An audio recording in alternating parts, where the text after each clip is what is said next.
I'm Mercedes Stephenson, and this is the West Block: politics, perspectives, and players.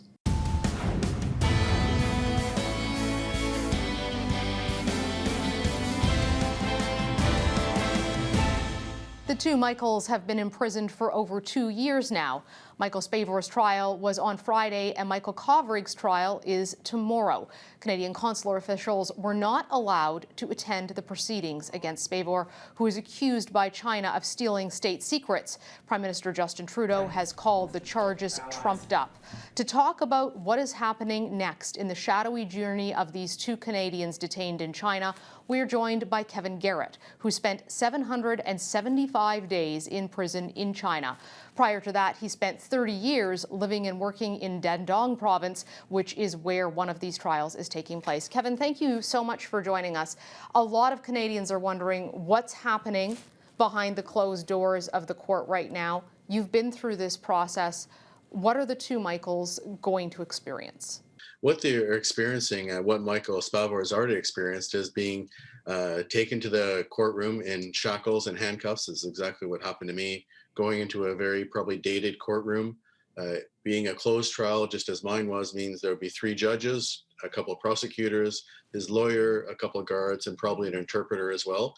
He'll be in the center of the courtroom, and he won't have an opportunity really to talk to his lawyer or to say too much. Kevin, in your case, were Canadian consular officials permitted to be in the courtroom?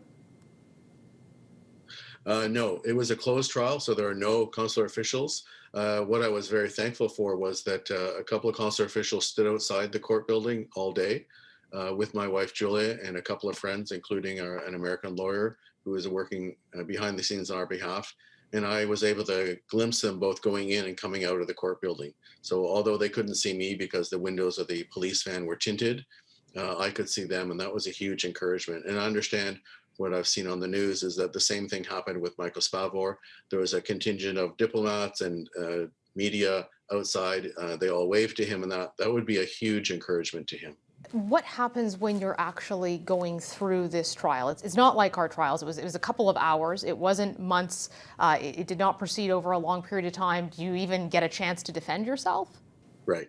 So what happens in the trial is that all the summaries from their 6 months of interrogation and isolation will be brought into the court, and the summary of the summaries will be presented. So basically, they're just restating what the conclusion they've come to, but they really won't have a chance to give arguments on their behalf. So it's basically already done. I had very little opportunity to talk to my lawyer. I kept trying to understand what was going on in the court. My Chinese is okay, but the interpreter there didn't translate everything. And I kept asking, like, can I say something now? And, it was no, no, no. And then, yes, you can, but you can't say that. So it was very confusing. And I think it would be much the same for Michael Spavor, because I understand his trial was only a couple of hours.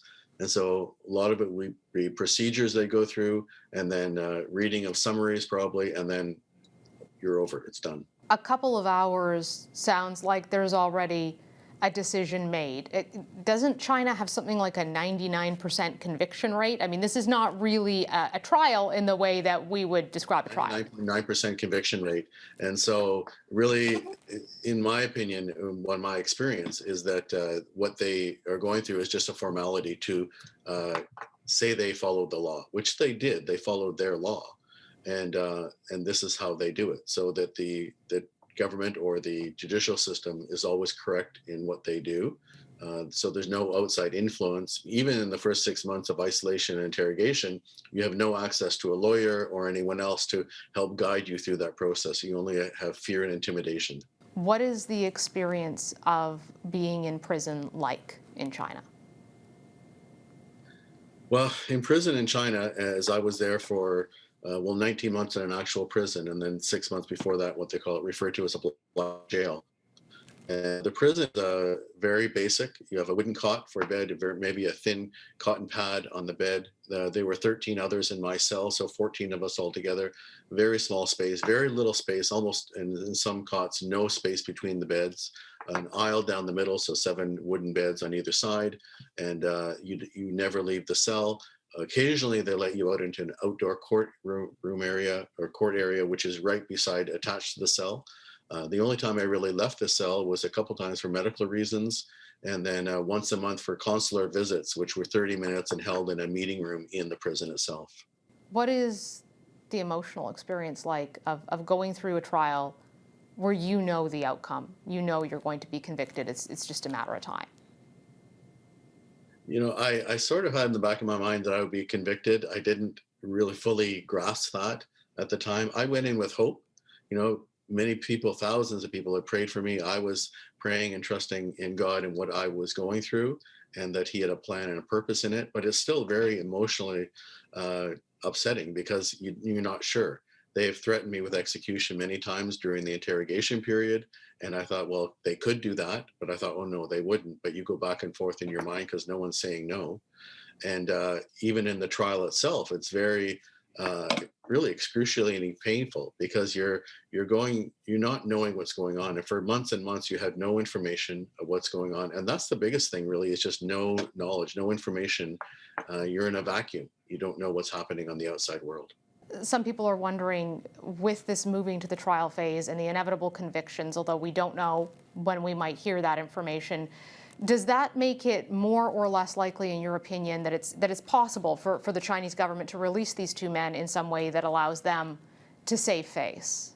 I think they will move into a phase where they will be a conviction. So they'll have to go back to a verdict hearing. Both the Michaels will go to a verdict hearing. They'll read out in my case, it was 8 pages of the verdict, and sentenced me to 6 years in prison.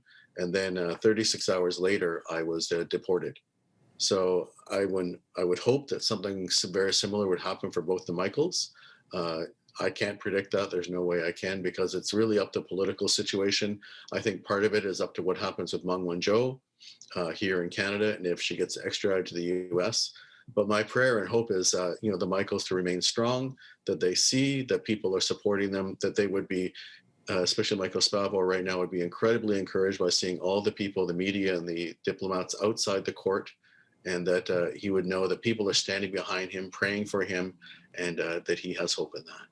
A lot of China experts have criticized the government. They say they haven't been tough enough with China.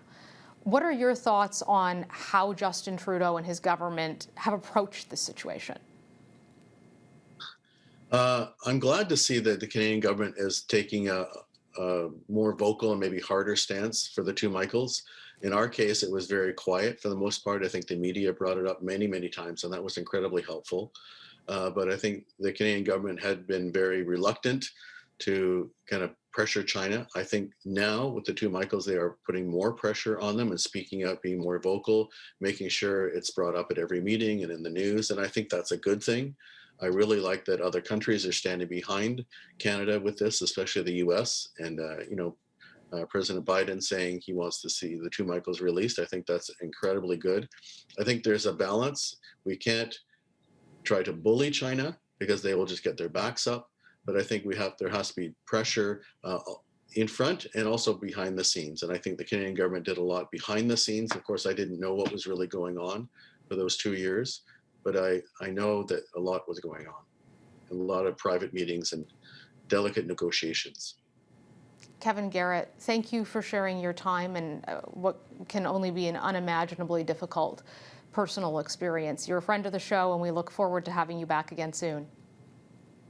Thank you. Anytime. Yeah. And if people want to read more, of course, they can look at our book, Two Tears on the Window, and that will give them an incredibly good, I think, view into the whole political system and judicial system in China, as well as just our whole experience. Up next, more revelations of serious sexual misconduct in the Canadian Armed Forces, but still no answers on what the government plans to do about it. We assemble a panel of Ottawa's top journalists after the break.